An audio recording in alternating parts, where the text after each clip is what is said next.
friends of Symphonic Brass Music, and welcome again to something on my screen. But that's way easier to show you what I want to tell you about today. The band again is Svartaldssyndrom, my beloved ex-band, and this again is one of the songs I revisited in the second lockdown, Germany. So what I want to show you today, and you already read it in the description, is why this song is like it is. And I just want to show you the song. The style is, again, post-punk revival, new wave-ish, a lot of 80s. But it's one song that's particularly been made very cautiously, and everything has a meaning, and I'm going to explain later. And just show you the song once. It's only, it's 3 minutes. I'm going to show you the whole song once, and then I'll talk about it. Here we go.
So, it's not really mixed. It's just let's say hobby thing I did while lockdown. So, not the best mix I ever did. It's how it is right now. So we don't focus on that, which I want to focus on the song itself and why it is like it is. I hope you listen to the lyrics, and they are really repetitive. I hope you watched out for the chord progression. It's really repetitive. And I hope you listen to the drums. They are really repetitive. So there's a pattern, isn't it? And this pattern makes sense and is there for a reason. I wrote this song. I guess this is one of the most recent written songs I ever did. So there's a meaning behind pretty every decision I made. So let's talk about it. The song is about a couple that I watched breaking up. Because back in the days, it's been a bit strange situation that there was not that much attention from one side to the other, and miscommunication and so on and so forth. And all I realized they weren't talking as much to each other about the problems that are occurring than they should have done. And I wanted to address that. That was a topic I wanted to talk about in a song, specifically in that genre. I thought that was quite fitting. And so I wrote this song specifically for that couple. And not really for that couple. I guess I showed them once after the fact. They already split up, that I wrote this song for that reason. Anyway, if you listen to the vocals in the chorus, are you sleeping? Are you sleeping? Are you? Or am I just alone? And imagine someone saying that to you. It will be like it will be coming up all the time again and all the time again. You will be discussing all the same things. They were discussing all the same things over and over again and over again. And this is the big topic of the song. The drums don't change at all. And obviously they change because this is a drum computer, and back in that day we didn't have a drummer, so we thought, how can we manage that?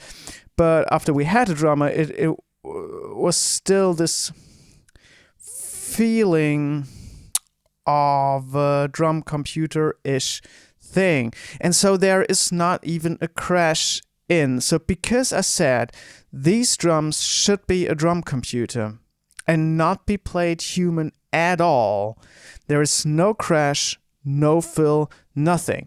They just stop. It's the same pattern all over again, and then they just stop, and again here they stop and coming back. Nothing changing in the drum part. It's just on, off, on and off. That's it. The same to the sequence. We have this lovely stereo sequence here. And this is just playing the whole song through. It's the same pattern. It's just press and play. And there's nothing on it. So everything else needs to be played by a human. I was playing bass. So there is a change from the chorus to the verse, but only to lower the verse and higher up, putting up the chorus. I'm just going an octave down. Yeah.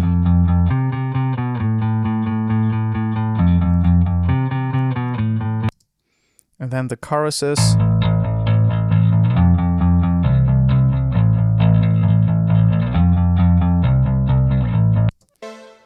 So this is the only reason why I changed that. The chord progression is exactly the same. The guitar is just strumming.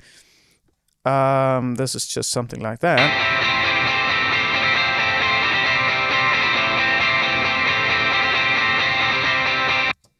This is just a typical guitar for that genre, I find. And a version to play the guitar I really, really like. So this is played by a human, obviously. And talking about that melody,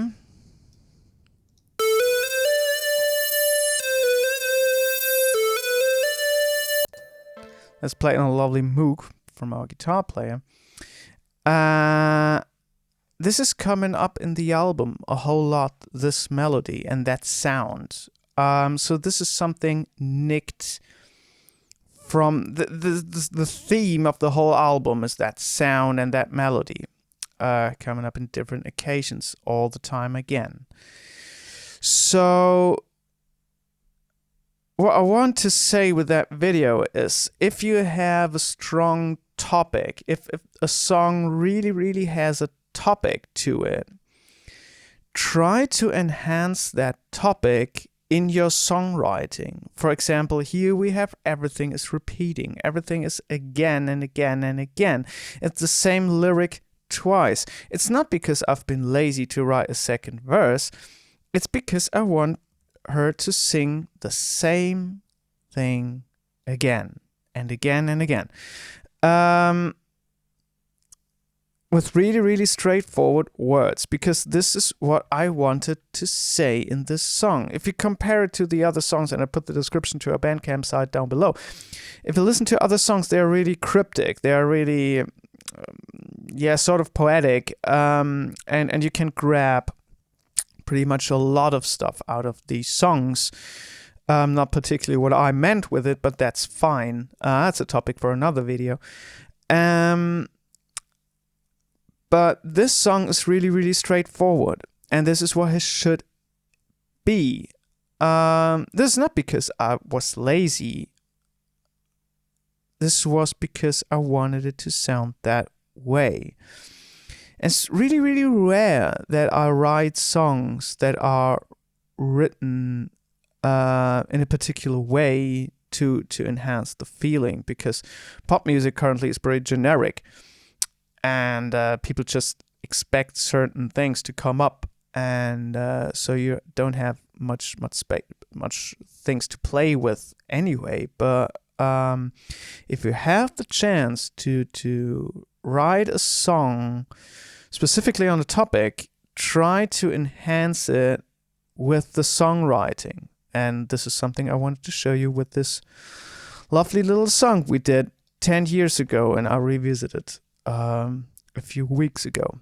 So yeah, I hope that's been a bit enlightening for you. Thanks very much for watching. If you want to listen to the whole album we did 10 years ago, link down below. If you want to listen to the 3 songs I revisited, link down below. And thanks very much for watching. See you soon. Bye.